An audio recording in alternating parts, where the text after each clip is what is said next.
No vídeo de hoje, irei falar-vos um pouco mais sobre hábitos e costumes de Moçambique, de como se comporta um genro na frente de um sogro ou uma sogra, como se comporta também uma nora na frente de um sogro ou uma sogra e muitas outras coisas envolvendo a cultura, neste caso, hábitos e costumes tradicionais de Moçambique, aquilo que se considera respeito e aquilo que se considera de alguma forma falta de respeito. Então, existem certas coisas que de alguma forma, como a pessoa pode se pronunciar na frente de tal pessoa ou tal pessoa, aquilo mais aquilo, e qual forma que as pessoas acham forma educada de alguém estar na sociedade, um cidadão se comportar na sociedade moçambicana. Então, para ti que estás curioso em querer saber esses hábitos e costumes moçambicanos, já te convido a assistir esse vídeo até o final. Desde já, deixe seu like e vamos para o vídeo.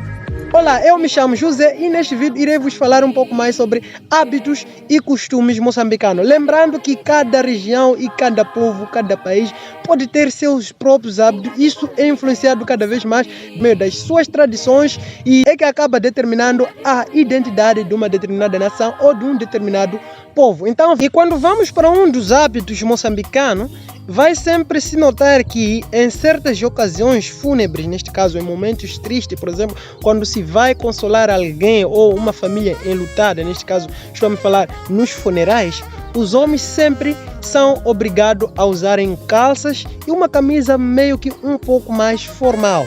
Não aquela do tipo com vinco, mas de uma certa forma mais representativa, né? Você não vai ver alguém com parte-escola de qualquer maneira. São coisas que de alguma forma não são adequadas. Pode haver um e o outro usando dessa forma, mas a forma adequada em que são incentivados os homens a usar é dessa forma, usando calças. Se for calções, é recomendado calções abaixo do joelho, que seus joelhos não estejam expostos. Tanto também o mesmo funciona para as mulheres. As mulheres também, de uma certa forma, são obrigadas a usarem a capulana ou uma saia que de alguma forma ultrapassa os joelhos. No caso da mulher usar uma calça ou calções, é sempre obrigado também usar algo a cobrir aquela calça ou aqueles calções. Por falta disso, a última opção que de alguma forma também é aceita é usar a própria saia. E quando vamos também para o convívio familiar nas casas, uma esposa de uma certa forma em nenhum momento vai chamar o marido pelo nome. Suponhamos que o marido, o nome dele é Tiago, ele em nenhum momento vai chamar Tiago, ou a esposa é Joana, o marido também nunca vai chamar a esposa Joana, não.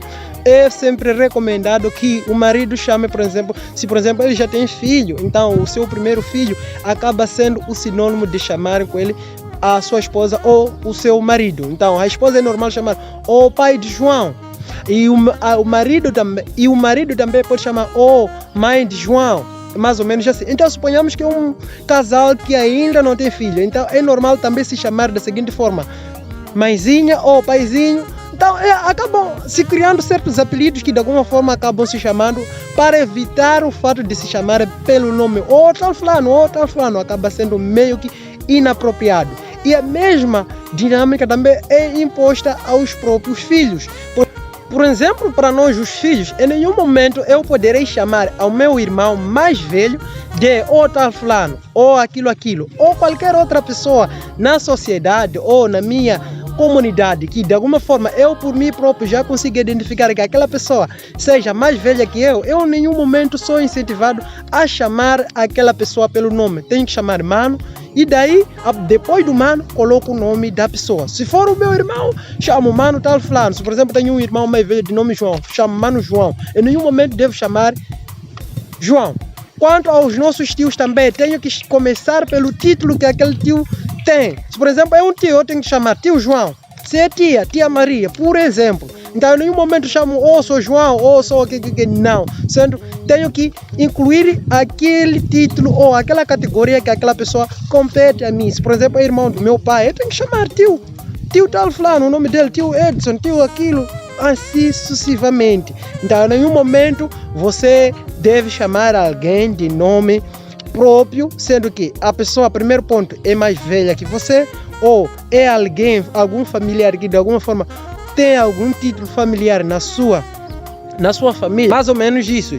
Quanto também aos primos, então, se o primo é mais velho que você, também terá que chamar Mano X. Mesmo que não seja o seu irmão direto, assim, é um primo, você terá de chamar ele de Mano X. xixi já o nome da pessoa, mano Tiago, mano Antônio, mano ok, aquilo, mais aquilo. A única pessoa que você pode chamar pelo nome deve ser alguém que seja muito mais novo que você. Por certas vezes, de alguma forma também, a nossa consciência sempre nos obriga a respeitar aquela pessoa mais nova. Também, mesmo que chamamos pelo nome, mas o sentido em que chamamos, o tom de voz também tem que ser um pouco assim regulado, que de alguma forma sempre haver um respeito, tanto como a pessoa mais velha respeitar o mais novo, para que também o mais novo também respeite o mais velho. É mais ou menos assim que a sociedade moçambicana tem vivido no seu dia a dia. Esse é um dos hábitos. Por exemplo, no desaparecimento físico de alguém ou um familiar, um conhecido, alguém da sociedade, alguém da comunidade. Então, em certas regiões do país, existe uma certa cerimônia fúnebre, uma cerimônia tradicional que consiste no uso da bebida para derramar no chão, enquanto que alguém faz uma oração aos antepassados daquela pessoa, falando que tal fulano nos deixou, aquilo, um discurso, basicamente aquele discurso fúnebre, né? Por exemplo, para muitas pessoas que já se converteram ao cristianismo, no funeral da mesma pessoa, faz-se um discurso religioso, onde que as palavras são palavras religiosas que são professadas naquele momento. Então, para algumas pessoas lá dentro que de alguma forma não pertencem à minha religião e algumas vezes, algumas ainda estão muito apegadas àquelas tradições nativas da família, então se faz-se uma cerimônia onde que consiste com um ancião da família, derrama uma bebida tradicional, por vezes tem sido sempre a recomendada, tem sido uma bebida tradicional local, onde que a pessoa vai fazendo um discursando para os antepassados de que tal fulano nos deixou aquilo, mais aquilo, mais aquilo. Mas para que esta cerimônia seja feita, tem que ser que o nascimento daquela pessoa também se fez uma cerimônia idêntica a esta, falando aos antepassados de que tal fulano veio ao mundo, mais amigo, mais aquilo, mais aquilo. Então, por não haver muita certeza de que no nascimento desta pessoa se fez esta cerimônia, acaba sendo que esta prática atualmente vem perdendo muita força, porque de uma certa forma acredita-se para aquelas pessoas que acreditam nessas coisas supersticiosas, de que se você faz uma cerimônia desta para uma pessoa que perdeu a vida, sendo que no nascimento da mesma pessoa não foi feita a mesma cerimônia semelhante, então aquilo pode causar grandes desastres naquela pessoa, tanto como naquela família. Então muitas pessoas optam por não fazer mais essa cerimônia por via das dúvidas. Pode ser que não se fez no nascimento, então vir a fazer acaba causando certos problemas na própria família enlutada, tanto como para aquela pessoa que é o autor do tal discurso. Por isso que muitas pessoas atualmente acabam evitando fazendo esta prática. E a seguir também acredita-se em algumas regiões, por exemplo, se alguém esteve preso por muito tempo, então depois de sair na cadeia, aquela pessoa, ou depois da pessoa ser solta, ela, independentemente de onde ela está, não corre diretamente para casa, vai a um rio ou a uma praia onde a pessoa vai se mergulhando. Segundo as crenças supersticiosas dessas pessoas, acreditam que no momento em que sai da cadeia, vai para se mergulhar numa água, ou tanto como num rio, tanto como numa praia, aquilo ajuda a tirar impurezas no corpo, impurezas no sentido de azar, espíritos azarentos neste caso. Então, é mais ou menos isso, é um dos hábitos e costumes que algumas pessoas ainda abraçam, algumas pessoas ainda praticam. Quando falamos também no hábito de derramar a bebida no chão, não consiste apenas em cerimônias, neste caso.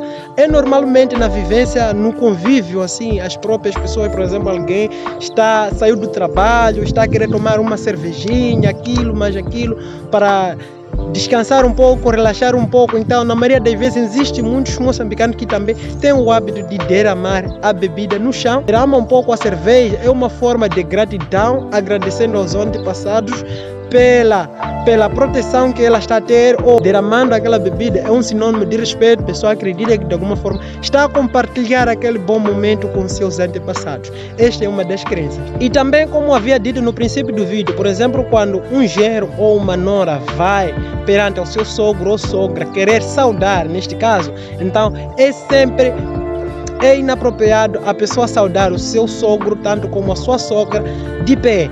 É recomendado que sempre você, como genro, ajoelhe-se perante a sua sogra ou o seu sogro, isso mostrando-se mostrando-se uma atitude de respeito. Então, quando você cumprimenta de pé sem se ajoelhar, então aquilo acaba mostrando que de alguma certa forma és alguém mal educado, ou de uma certa forma estás a demonstrar falta de respeito perante a autoridade do seu sogro ou da sua sogra. Então, de uma certa forma, quando você se ajoelha, acredita-se que de alguma forma você no momento estás a reconhecer a autoridade que a sua sogra ou o seu sogro tem para ti.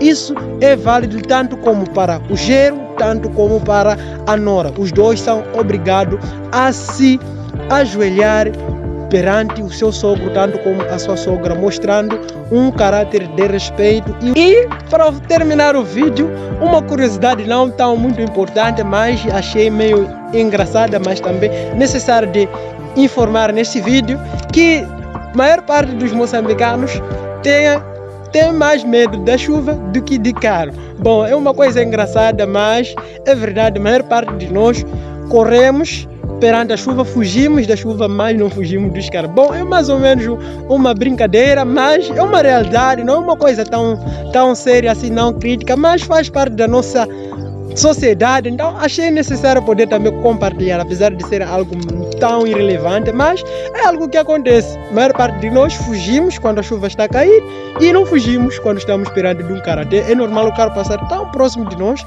só afastarmos pouco, mas quando se trata da chuva, as pessoas correm e correm mesmo. Até quem que não tem vontade, quem que não está em condições de correr tanto, acaba correndo.